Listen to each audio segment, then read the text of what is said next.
Les demi-finales du 100 mètres en commençant par la catégorie cadette avec déjà une belle première demi-finale. Vous avez vu la start list sur vos écrans et évidemment on va suivre tout particulièrement le couloir numéro 4 de Lohan Gerbier du Clermont-Auvergnat. 4 premiers et vous passez en finale. Soit vous attendez le 200 de demain si vous êtes engagé sur 200. Alors, on aura évidemment plusieurs qui seront engagés sur les deux disciplines. Soudatou Niang en bronze aussi sur 60 mètres cet hiver. Et le club d'Évreux qui a une grosse génération d'athlètes actuellement. C'est très bien parti là pour le couloir 4 de Lohan Gerbier. Lohan Gerbier qui fait l'effort au couloir 6 également, c'est bien parti. Mais Lohan Gerbier qui va l'emporter en 11,94. Avec un vent légèrement positif, plus 0,7 mètres par seconde. Pour Paola Balogne du Montpellier Athlétique Méditerranée, 12 secondes 13 cette saison.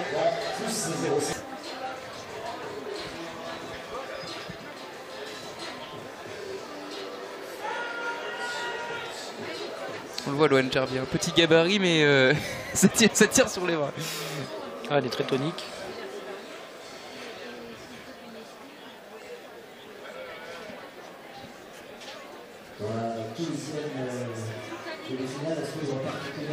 Sur ce week-end. Finalement, elle va vouloir réitérer ses performances de cet hiver.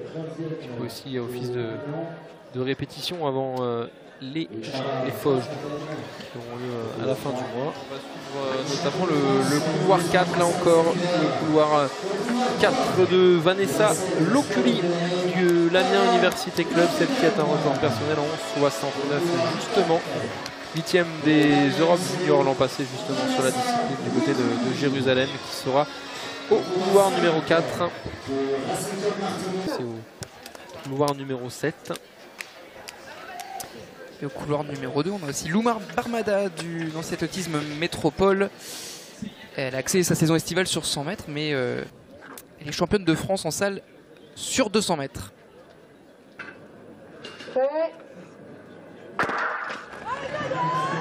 C'est bien parti pour cette deuxième demi-finale. Le bon départ directement pour Vanessa Loculi de l'Amiens Université Club. Voilà, il n'y aura pas de débat dans cette deuxième demi-finale. Elle va aller remporter cette course au la main. 11,78.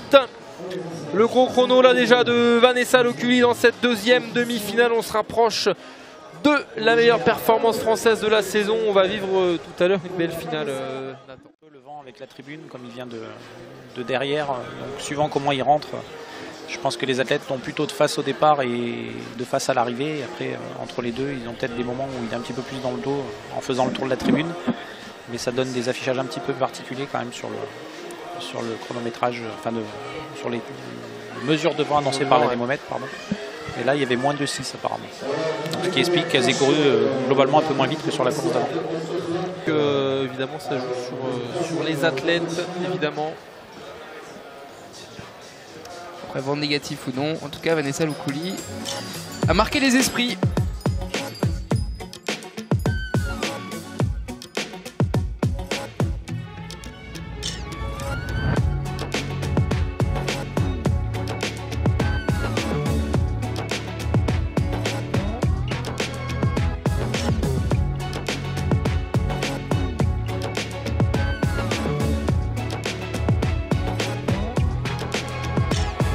devant nous et donc on va suivre bien la première avec notamment en couloir 3, on en a parlé tout à l'heure. La sociétaire de Vallée de la Marne d'athlétisme Benedetta Kwaku, c'est 11,56 cette saison. Record des championnats 11,33, record de France 11,25 sur 100 mètres junior. Et donc c'est donc elle qui détient la médaille. Je pense qu'elle va pas faire rigoler ses adversaires, mais Benedetta Kwaku. De Vallée de la Marne athlétisme.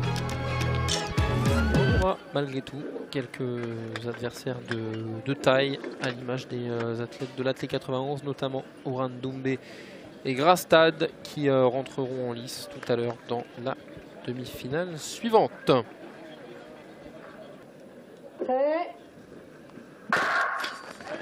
Voilà Benedetta Kwaku au couloir numéro 3 qui déjà après 20 mètres a refait son écart en tête de la course. Voilà, elle va aller maîtriser ce 100 mètres, remporter cette course devant Romane Coltin. Par rapport au niveau des autres athlètes, mais bon, sur un 100 mètres, c'est des courses qui sont très courtes, donc une petite erreur peut se payer. On est revenu sur des vents favorables, plus 1,6 m par seconde. Benedetta Kwaku, je vais y arriver en 74, alors qu'il n'a pas pris un excellent départ, hein, 0,257 en temps de réaction pour un sprinter. Pierre, c'est perfectible, on va dire. Ouais, ça ressemble plus à des temps de réaction de coureur de 400. Et bon, comme elle a fait la série du 400 tout à l'heure, elle a dû rester un petit peu sur le même mode de départ et d'engagement dans la course. Donc je pense qu'elle va se réveiller d'ici la finale du 100 mètres, qu'on retrouvera tout à l'heure. Elle a quand même de la marge sur cette adversaire. Oui, elle a de la marge et puis elle a deux courses de 400, 2 courses de 200 et 3 courses de 100 mètres sur le week-end. Donc c'est toujours bien d'arriver à assurer sans s'employer beaucoup. Parce que là, ça va lui faire 4 courses aujourd'hui avec série demi-finale et finale du 100 mètres plus les séries du 400. Donc s'il y a toujours moyen de gratter un petit peu de récupération sans s'employer à fond sur les demi-finales du 100 mètres, c'est toujours intéressant pour elle. On la retrouvera aux alentours de 18h20 pour la finale du 100 mètres cadette et 100 mètres junior. Celle aussi sur les relais 4x100 à partir de dimanche matin. Donc si on peut les mettre dans des conditions intéressantes par rapport à la récupération, c'est toujours mieux. Oui, Clotaire, championne de France cadette l'année dernière. La deuxième demi-finale du 100 mètres junior, Grastad qui est bien parti et comme on vous l'a dit à ses côtés, Louise Clotaire elle aussi est bien, mais c'est bien Grastad qui va l'emporter pour l'Athlé 91 juste devant Jessica Ringuet visiblement pour Roucou et Louise Clotaire de la SK Luire et Cuire. 11,85 pour Grasse Tadé, plus 0,7 pour le vent. Pour Jessica Ringuet, la Guyanaise de Kourou. Pour la petite anecdote, c'est la fille de Katia Bent, championne d'Europe 4x100 en 98 à Budapest. Beaucoup de concours, on en a parlé aussi tout à l'heure, Nathan, aujourd'hui, alors notamment des concours de qualification aujourd'hui, notamment celui de la perche junior. On aura une belle finale de saut à la perche tout à l'heure, enfin demain à 4,71 m. On a évidemment de beaux athlètes également et on aura un très beau concours sur les championnats de France élite qui auront lieu à la fin du mois. Et bien là chez les juniors on aura aussi un beau concours avec des juniors comme Mathis Prodhomme qui ont... Oui, dans le concours junior demain, 5 ou 6 athlètes qui peuvent se qualifier potentiellement sur les championnats d'Europe pour 3 places. Donc il faudra qu'on voit demain comment ça se passe pour eux. Mais oui, il y a une belle densité là entre 5,10 m et 5,25 m. On a 5 ou 6 athlètes qui sont vraiment de bon niveau, quoi. On n'a pas, enfin, des perfs à 5,20 m et plus en France, c'est habituel chez les juniors. On n'a pas l'impression que ce soit des perfs de très très bon niveau, mais sur un niveau européen, c'est des athlètes qui sont...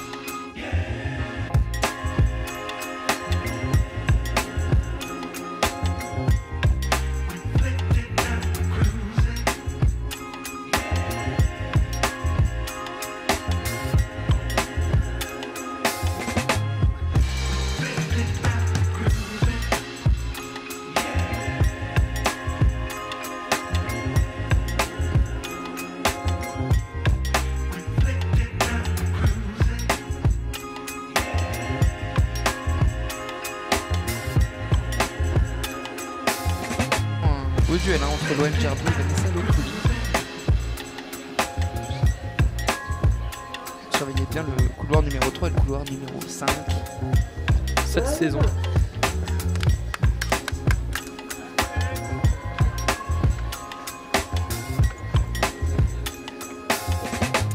La meilleure performance française est à l'actif de Loane Gerbier, second 69.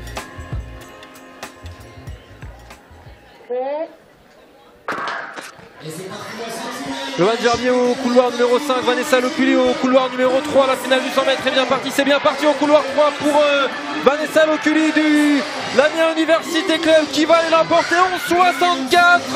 Meilleure performance française de la saison pour Vanessa Loculy, nouvelle championne de France du 100 mètres cadette. Ouais, très très belle course de Vanessa Loculy qui n'a laissé aucune chance à ses adversaires. Qui sort son record personnel, et bien 63 même. le meilleur jour. Chrono officiel ramené à 11,63 pour Vanessa Loculy qui remporte ce 100 mètres cadette de ces championnats de France. Le record personnel, on va attendre le chrono et la suite du podium de cette première finale. Loane Gerbier qui était un peu plus en retrait. Mais quand même très très grosse performance de Vanessa Loculy. Pour vous donner une idée, c'est la 4e performance européenne de la saison. Maria Mabisa Birachiroa, la Congolaise, va prendre la 3e place de la course en 12,05. Et donc Luma Barmada, non alors on a deux... Oui, Luma Barmada qui va prendre le bronze. 2e et 3e en même temps. C'est ça, ouais. Luma Barmada 12,08 va prendre la médaille de bronze. On avait à un moment donné Emma Martial qui était affichée sur l'écran, mais voilà, elle a fini derrière, donc correction et c'est bien. Luma Barmada pour le Nancy Athlétisme Métropole qui montera sur la 3e marche du podium et qui prendra la médaille de bronze. Finalement, Vanessa, parce qu'en plus, le vent est annoncé à moins 0,4. Le 100 mètres junior féminin, 2e finale de cette journée, une belle finale qui nous attend.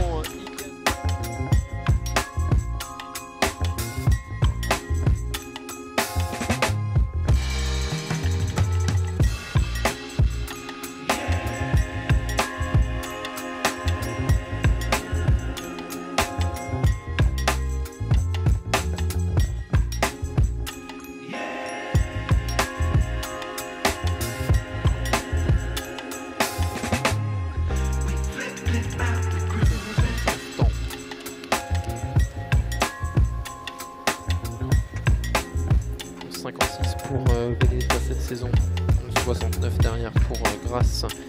Tadé au couloir numéro 3, 78. Louis Clotaire, 82 cette saison.